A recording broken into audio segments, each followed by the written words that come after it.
In March 2026, huge cyber operation was carried out during the Iranian-Israeli-US conflict. This operation was specifically password spraying over cloud infrastructure, and it was for both compromising real accounts and also gathering intelligence before real kinetic strike.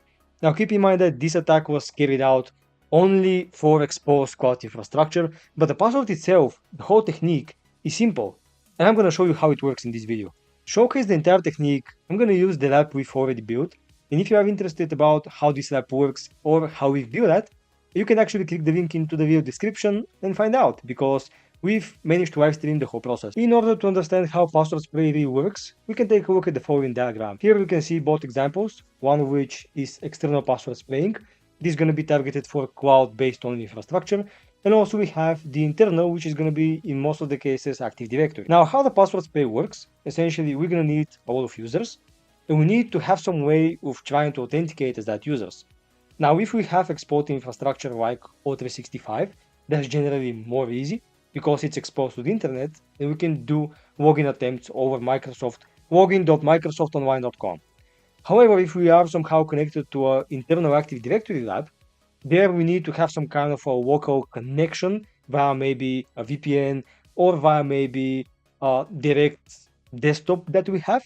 And also using this direct desktop, we can query or access specific protocols via SMB, LDAP, and Kerberos and try to do authentication attempts on these protocols. Now, even though the protocols are different, the technique is exactly the same. You have to find users, you have to use a password which is commonly or high chance to be encountered, and then just shoot that password over all the users you have. Now, finding users is actually quite easy. All you have to do is actually paste this script, which is going to be deployed in the link of this video description. So if you want, you can just take a look at it. It's inside GitHub, and of course you can also modify it. So after you run the script, you can see all the possible users in my Active Directory alongside with some statistical data about them. For example, the most important thing we need is going to be essentially the username itself, but also we have if the user is enabled or not, then when the password is going to expire or if it's going to expire, if the user is logged out, and when was the last login.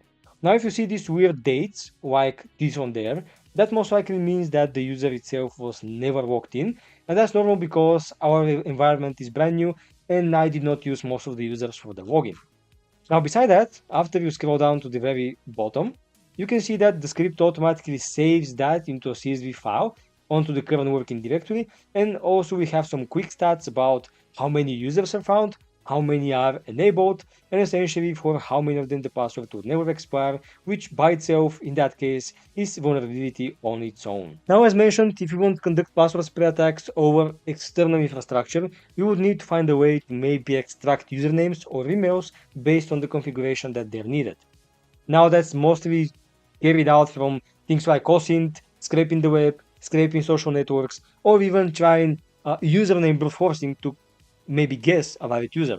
But when it comes to internal, it's a little bit easier because yes, we can use LDAP to retrieve the users. I have created 3 examples on how we can conduct password spraying based on different various environments and what you maybe encounter during your project, because sometimes PowerShell can be disabled, sometimes you would not have the luxury to have a dedicated Windows host and you have to operate from Kali itself. So I have outlined these 3 scenarios. In method number 1, we have the NetExec, which is a standalone tool for general Swiss Army knife type of tool for all entire network testing and AD testing. With it, you can perform any kind of authentication over any kind of protocol, including MS SQL, RDP, SMB, LDAP, and you just name it, NXE has it. If you don't have a Kali, but you have a Windows system, I usually go for password spraying via PowerShell.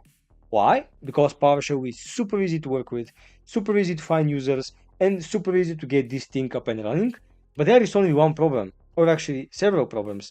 You may have AMSI, you may have different kind of PowerShell restrictions, like blocking specific script execution, and generally speaking, PowerShell is not the best for evasion.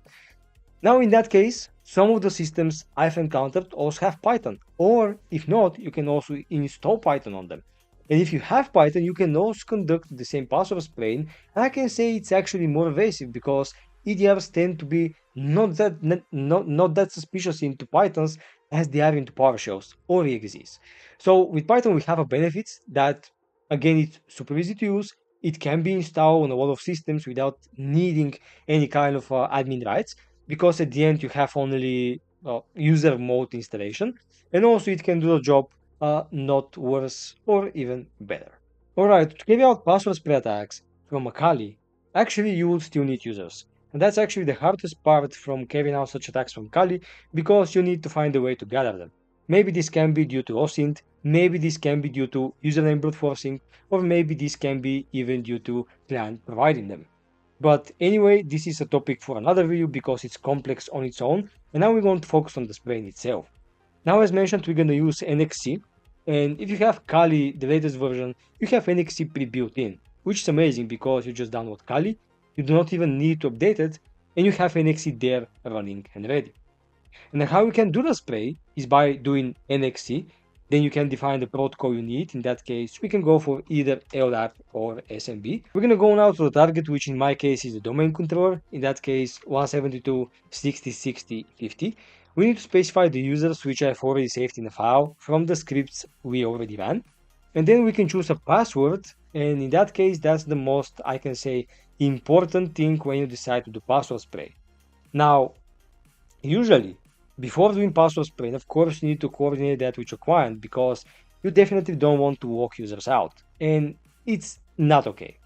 So definitely speak with the password policy if you can retrieve it yourself, but that's super important and needs to be addressed. Don't just blindly go and shoot for the sprays as much as you can. That's a bad practice. But since you have the password policy, maybe you can combine it with some kind of a meaningful passwords. See what's important, it's the length of the password, the minimum length. Is there a requirement for special characters, for numbers? And you can think of it like, how weak is the least possible passwords that can be there? What can be the weakest possible passwords with the following password policy? That's the question you want to answer. And if you see, for example, that you have passwords with no complexity and maybe with 8 characters, then there's a pretty high chance that you can get a hit using some kind of easy to guess passwords. What I always like for is praying for the usernames themselves as a password. Like for example, if we specify both to be the users and dash dash no dash brute force, we're going to do a password spray attack where the password is going to be equal to each of the username. And if you do that, you can see that we can start to do brute force attacks. And then you can also find that we've compromised the user because their username and password are exactly the same. What you can also do is, of course, based on the password policy, maybe try to construct easy to guess password, like password1. Let me try with this one there. This time we don't need the -- no brute force flag. So just run it and let's see what happens. See how stable the NXC is. It's crazy. And there it is. We also have a hit for the DA code running with password1. Generally speaking, what works is some kind of a month, January 2026, or February, or March, or June, you get the idea. Or we can do maybe like winter 2026, which can be season and year, which also work. You can also swap them out. And if the password policy is not about that, it needs to be more complex, we can maybe add one special character at the end. If you do it, make sure you use single quotes to make sure you escape everything, and everything is treated as a plain string. One key addition is that don't forget to also spray with every possible NTLM hash you compromise.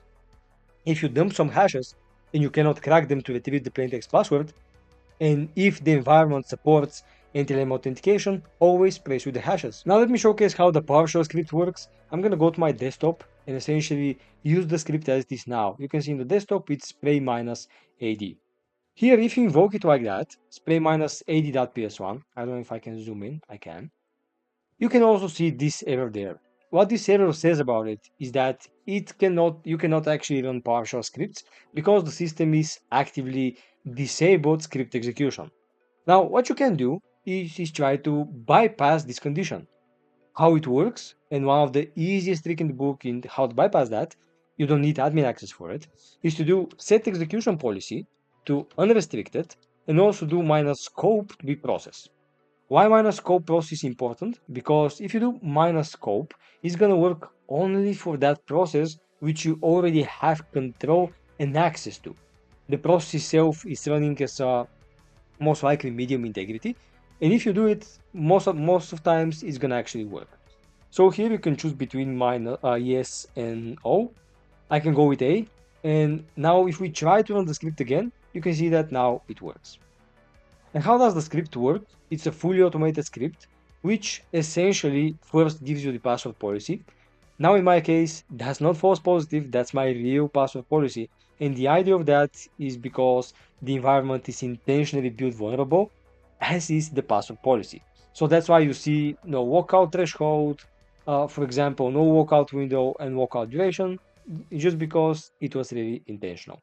With that, it automatically managed to find all the active users, which in my case are 416, and now we are given a choice to do a password.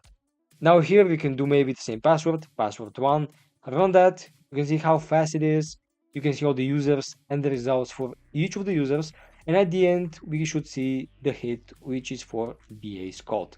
Here is the moment to say that both of the scripts you're gonna see are actually only accessible for my patrons, which I wanna say massive thanks.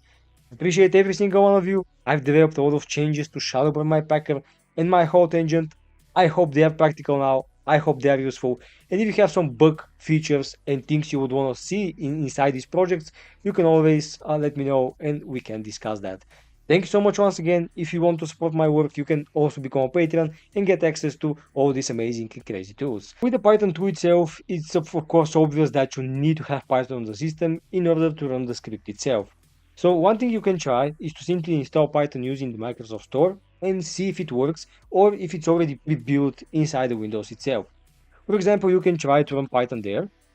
You can see that in my case it's not working, but I'm redirected to a Microsoft Store where I can simply go with get and also install. Now keep in mind that I'm now running as a normal WoW privileged account. So if I do whoami/o, you can see that I'm running inside the medium mandatory level.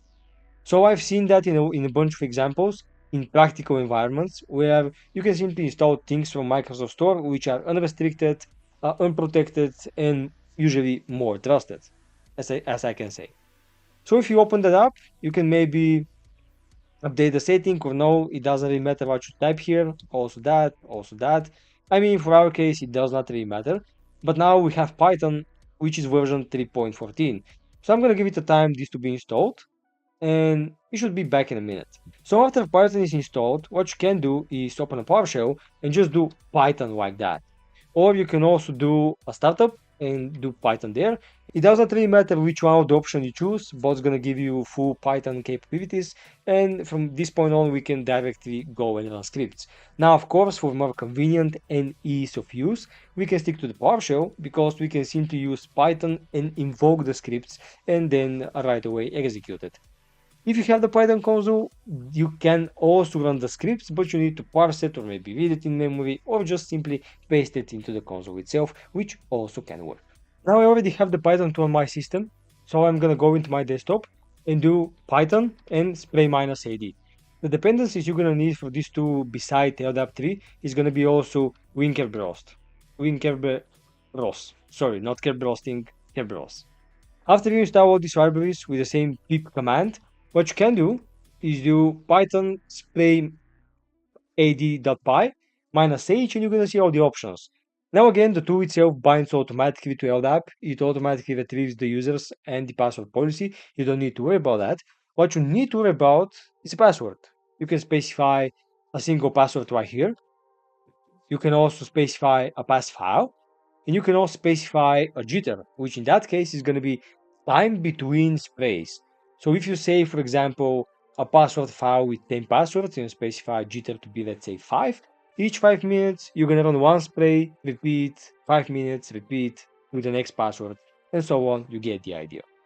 Now, to run it simple, we can do python spray underscore ad.py, just like that. And if you don't specify any arguments, it's going to work super simple. Now here, it's going to first give you the password policy. Again, it's just a vulnerable policy. It's not a false positive. Then we're going to enumerate all the users via LDAP using your own context. You don't need to authenticate. And also after that, you just need to specify the password simply the same way as in the PowerShell, but this time using Python. Now here we're gonna go with the same password, sorry, my bad, password 1, run that, and there it is, our hit. Again, you have all the possible, so let's say attempts for all the possible accounts, and when you have the hit, you have this green plus, which indicates that it was successful. You also have some kind of a spraying statistic after it, and also automatically saved inside again hit.txt, so you know not to miss your credentials if you accidentally do clear. And now the coolest part is that while we were doing this video, while I was filming that and showcasing these techniques, PowerShell and the Python one, Defender was always on. So if I can go to the settings, I can open Windows Defender, I can go to virus threat protection, manage settings, you can see that real-time protection is on, which means that AMZ was not needed to be bypassed, and also Python did not even worry about that because AMZ was not triggered at all, especially for the Python interpreter. These were the 3 methods I wanted to share, and if they were useful and you learned something new, you can smash the subscribe button down below. This helps the channel a lot. Of course, if you liked the video, smash the like button. If you didn't, smash the dislike button. This is gonna give me a nice feedback. Also, as mentioned, the scripts you saw in this video are gonna be uploaded to Patreon only, and I wanna say massive thanks to them again. If you also appreciate my work and want to support me to build more content like that, also you can become a Patreon, access these scripts, as well as many more projects and internal tools, documentation and videos that are for Patreon only. Thank you so much once again. Thank you for sticking by. Hope that was useful, and I'm gonna see you in the next one. Bye.